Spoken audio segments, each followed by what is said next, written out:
বিশ্ব পরিমণ্ডলে প্রফেসর ইউনূসের ভাবমূর্তি ক্ষুণ্ণ করতে ভারত মিলিয়ন ডলার খরচ করছে বলে অভিযোগ করেছেন প্রধান উপদেষ্টা প্রেস সচিব শফিকুল আলম।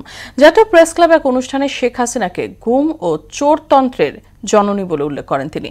এতে বিএনপির সিনিয়র যুগ্ম মহাসচিব রুহুল কবির রিজভী বলেন, দেশে প্রীতি বিপ্লব উঁকি মারছে, পরিস্থিতি মোকাবেলায় সবাইকে ঐক্যবদ্ধ থাকতে হবে। তানজিদ ভুঁইয়ার প্রতিবেদন। ২৪-এর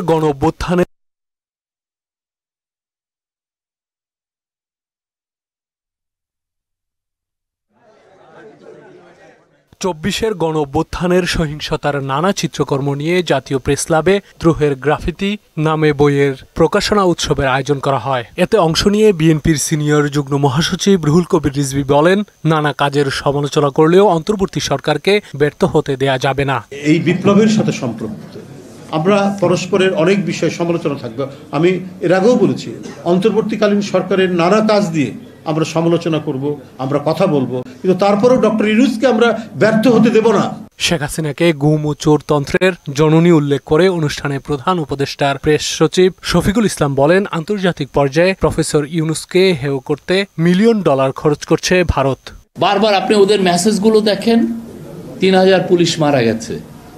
ওদের মানে ইউনূস হচ্ছে জঙ্গি লিডার, ইউনূসকে ঘিরে আছে কারা? জঙ্গি লিডার। এটা কেন করছে জানেন? এটা খুবই ওয়েল অর্কেস্ট্রেটেড ক্যাম্পেইন এবং এটা ইন্ডিয়ান মিডিয়াও এটার সাথে জড়িত।